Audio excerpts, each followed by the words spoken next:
મોહરમ પર્વની સુરતમાં હર્ષોલ્લાસ સાથે ઉજવણી કરાઈ રહી છે, ત્યારે મોહરમને લઈ કલાત્મક તાજિયા બનાવાઈ રહ્યા છે, જેમાં ઇન્દરપુરા બકરી રોડ ખાતે મુંબઈની હાજી અલી દરગાહની થીમ પર તાજિયો બનાવાયો છે. સુરતમાં મોહરમ પર્વ નિમિત્તે કલાત્મક તાજિયાનું જુલુસ નીકળે છે. તાજિયા બનાવનારા ગ્રુપ દ્વારા મહિનાઓથી તેની તૈયારીઓ શરૂ કરી દેવાઈ છે, ત્યારે સુરતમાં અવનવા કલાત્મક તાજિયા જોવા લોકો પણ ઉમટી પડે છે. તો સુરતના ઇન્દરપુરા બકરી રોડ પર બનેલો તાજિયો લોકોને આકર્ષી રહ્યો છે.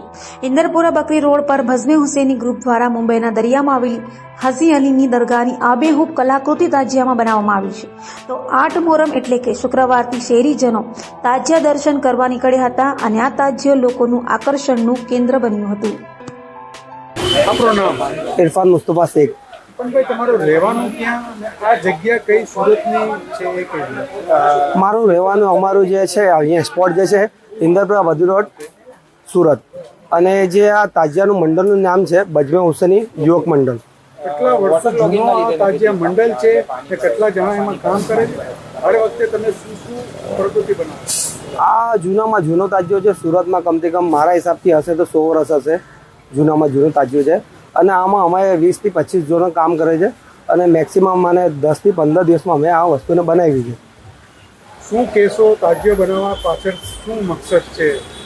તાજિયા બનાવવાની પછાડી મકસદ એ છે કે જે કરબલાના મેદાનમાં જે શહીદ થયા હતા, જે 72, એમની યાદ તાજા થાય એના માટે અમે તાજિયો બનાવીએ છીએ. ઇમામ હુસૈન શું મેસેજ આપ્યો હતો? ઇમામ હુસૈનનું મેસેજ જે હતું કે ભાઈ કોમી એકતાનું હતું. એક તો બીજું કે જે કઈ વસ્તુ આવે એના માટે અમે હકની લડાઈ લડીશું. શું મેસેજ આપશો માય આસુરાના દિવસે? માયા આસુરાના દિવસેનું મેસેજ એ છે કે ભાઈ શાંતિપૂર્વક જે તાજિયા અમારા જે જુલુસ નીકળે છે 9 અને 10 મોહરમના દિવસે, એ શાંતિપૂર્વક અને કોમી એકતાનો ખાસ કરીને જે માહોલ છે અમારા સુરતનું, એ માહોલ બની રહે અને શાંતિપૂર્વક આ જુલુસ સમાપ્ત થાય. મારું નામ મોહમ્મદ સોએબ ટેલર. અમે ઇન્દરપુરા બધી રોડ પર તાજિયા પાસે છીએ. અમારી થાનક 100 વર્ષ જૂની છે. અમે દર વર્ષે અલગ અલગ કાલ્પનિક કામ કરીને તાબૂત બનાવીએ છીએ.